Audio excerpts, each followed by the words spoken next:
Genesis chapter 37 verse 1 to 36. And Jacob dwelt in the land wherein his father was a stranger, in the land of Canaan. These are the generations of Jacob. Joseph, being 17 years old, was feeding the flock with his brethren, and the lad was with the sons of Bilhah, and with the sons of Zilpah, his father's wives, and Joseph brought unto his father their evil report. Now Israel loved Joseph more than all his children, because he was the son of his old age, and he made him a coat of many colors. And when his brethren saw that their father loved him more than all his brethren, they hated him, and could not speak peaceably unto him. And Joseph dreamed a dream, and he told it his brethren, and they hated him yet the more. And he said unto them, Hear, I pray you, this dream which I have dreamed.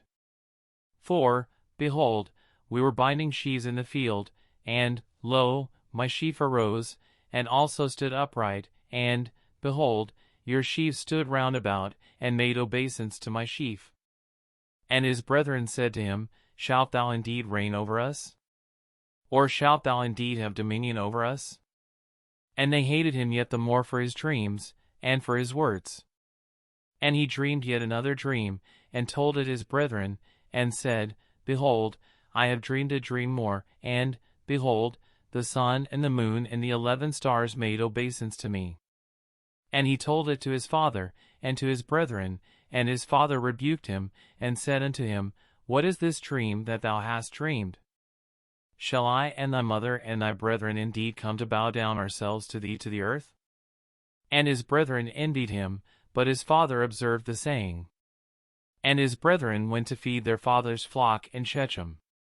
And Israel said unto Joseph, Do not thy brethren feed the flock in Shechem? Come, and I will send thee unto them. And he said to him, Here am I. And he said to him, Go, I pray thee, see whether it be well with thy brethren, and well with the flocks, and bring me word again.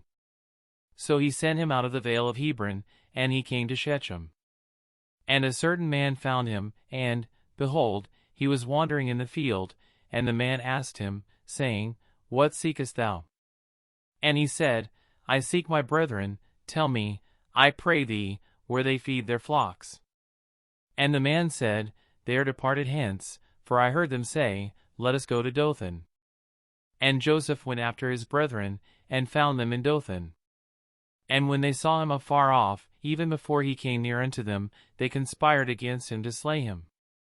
And they said one to another, Behold, this dreamer cometh.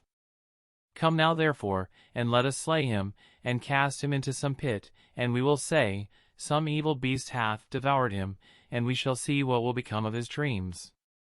And Reuben heard it, and he delivered him out of their hands, and said, Let us not kill him. And Reuben said unto them, Shed no blood, but cast him into this pit that is in the wilderness, and lay no hand upon him, that he might rid him out of their hands, to deliver him to his father again. And it came to pass, when Joseph was come unto his brethren, that they stripped Joseph out of his coat of many colors that was on him. And they took him, and cast him into a pit, and the pit was empty, there was no water in it. And they sat down to eat bread, and they lifted up their eyes and looked, and, behold, a company of Ishmaelites came from Gilead with their camels bearing spicery and balm and myrrh, going to carry it down to Egypt. And Judah said unto his brethren, What profit is it if we slay our brother, and conceal his blood? Come, and let us sell him to the Ishmaelites, and let not our hand be upon him, for he is our brother and our flesh. And his brethren were content. Then there passed by Midianites merchantmen, and they drew and lifted up Joseph out of the pit, and sold Joseph to the Ishmaelites for 20 pieces of silver, and they brought Joseph into Egypt. And Reuben returned unto the pit, and, behold, Joseph was not in the pit, and he rent his clothes. And he returned unto his brethren, and said, The child is not, and I, whither shall I go? And they took Joseph's coat, and killed a kid of the goats, and dipped the coat in the blood. And they sent the coat of many colors, and they brought it to their father, and said, This have we found, know now whether it be thy son's coat or no. And he knew it, and said, It is my son's coat, an evil beast hath devoured him, Joseph is without doubt rent in pieces. And Jacob rent his clothes, and put sackcloth upon his loins, and mourned for his son many days. And all his sons and all his daughters rose up to comfort him, but he refused to be comforted, and he said, For I will go down into the grave unto my son mourning. Thus his father wept for him. And the Midianites sold him into Egypt unto Potiphar, an officer of Pharaoh's, and captain of the guard.